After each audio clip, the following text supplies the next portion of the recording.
State Representative Tedd Nesbit of the 8th District in Butler and Mercer counties.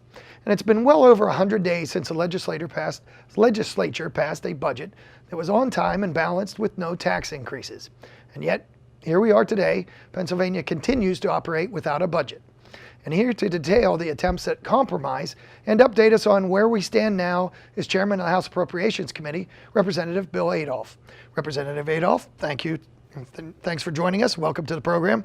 As you can tell, I have a little bit of a cold, so hopefully you can hear me. Yeah. But kind of tell us where we are and what's going on currently. Okay. Well, since we last did your program, Ted, the legislature passed a budget, balanced budget, no tax increases, about a 3.6% increase over the year before. Approximately $1 billion increase in dollars. Along with the budget, we had two bills that were budget related. One was a liquor privatization bill, and the other one was a pension reform bill. Okay, the liquor privatization bill was important because we counted on about $220 to $250 million a year annually revenue on the budget that we passed. The other one, Ted, obviously was I think a very simple, common sense approach to our unfunded liability in the pension system. The current retirees would not be harmed. The current employees would stay in their current system. All new employees that were hired after January of 2016 would go into a 401k style plan. Unfortunately, Governor Wolf vetoed the budget, $30.18 billion budget with no tax increases. Let me interrupt you there real Yes. quick. As a freshman member, it's my understanding that this is the first budget that has been entirely vetoed in the last 40 years. Have you ever seen anything like that where the governor vetoed the entire budget?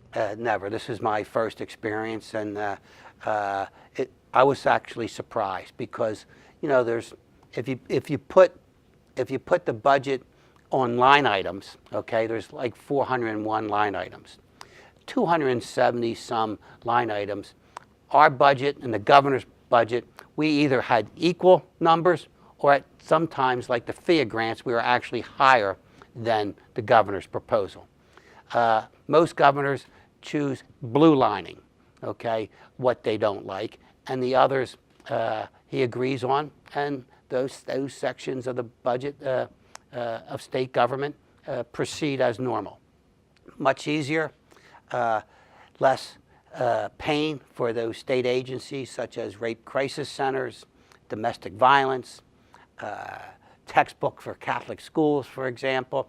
And I know you mentioned FIA grants. I've heard from friends of mine and constituents that have kids in college, and they're not getting their FIA grant, even though if we don't hurry up and get something passed, we're going into the second semester for most of the college kids. Yeah, that's correct. And after all that happened, Ted, we tried to do a couple things between the months of August and September to relieve this type of pain. Number one, we tried to override the governor's veto in the House. You need 66 2/3 vote. The legislature voted on party line, and we were unable to reach that 66 2/3 vote. And these were, we start with the line items that we were specifically talking about that we were equal to or greater than. You mentioned the FIA grants, absolutely. So that was a problem. Obviously, the governor wants to use those agencies, those schools, as leverage in order to get his proposal. Then later on, we tried to do a emergency stopgap budget, okay, where 1/3, from July 1st through October 31st, 120 days would be appropriated, and the money would go out. This way, everybody's getting what they need to continue, so they won't have to borrow money and pay interest and really lay off folks in daycare centers, et cetera, throughout the Commonwealth. Passed the House, passed the Senate, the governor vetoed it. Okay, so there's been a lot of activity recently. There's been some individual legislators that have want to do individual line items and vote just on individual line items and get it to the governor's desk. And that may happen. That may be necessary if we're not able to come to some type of agreement. Leadership has been meeting on a daily basis. All 4 caucuses at times are involved in these negotiations. We actually gave the governor a proposal. What is your #1 priority in the budget? And he said, I want $400 million increase in basic education funding.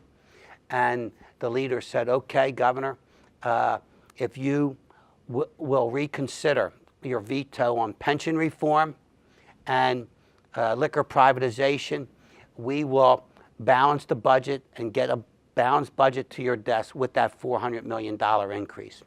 The governor took about 3.5 weeks and came back and said, no deal. He came back with a counter proposal. The counter proposal had new employees over and above 75,000 in the 401k plan. I mean, Ted, I don't know too many school teachers, too many state employees that start out at 75,000. So it was almost eliminating the pension reform bill altogether. So that deal was off. And then when at some point then we negotiated with leadership to have the governor's modified proposal, which I had said at the time I still was waiting to see a detailed proposal from the governor, but we ran what was given to us in terms of his newest tax proposal that increased taxes, in my opinion, too much. But we agreed to run that at the House, and that didn't turn out. Yeah, that you're absolutely correct. The governor has said from the very beginning that he thought the votes were there for his tax proposal. Just to rehash a little bit, his original tax proposal was about an $8 billion tax increase over a 2-year period. Because, and I say 2 years, Ted, because a lot of these taxes did not go into effect until January of 16. So in order to get a full 12-month aspect of it, you almost have to go 2 years. In the fiscal year 15-16, it's about a 4.6, and then the following year is about an $8 billion tax increase. That was an increase about 21% in PIT and about a 40% tax increase in the sales tax, which went up to 6.6, but he expanded the sales tax to all types of services, daycare, nursing homes. Textbooks for college kids, back to the college kids. Absolutely. And when you say PIT, for those watching, that's personal income tax. Personal income tax. That was going to go up a percentage that you hear different figures, but we had heard approximately $750 per family, average family in Pennsylvania. I think that's fair enough. Ted, every family's different. It was from 3.07 to 3.7.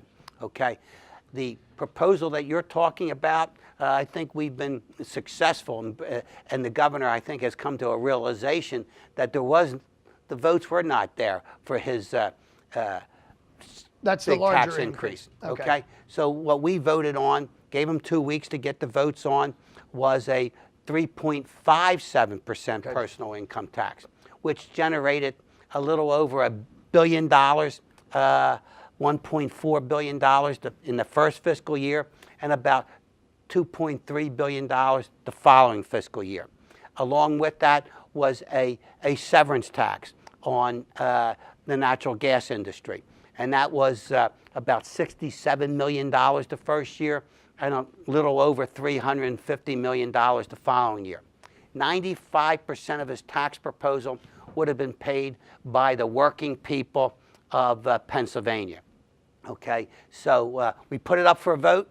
There was no lobbying by leadership to vote yes, to vote no. We let the legislators decide, both sides of the aisle, and it was soundly defeated. Soundly defeated. I think there was like nine Democrats that voted no, as well as the entire the House. So I thought the governor should have realized that some of these other alternatives to taxing folks should be considered. And I say liquor privatization, pension reform.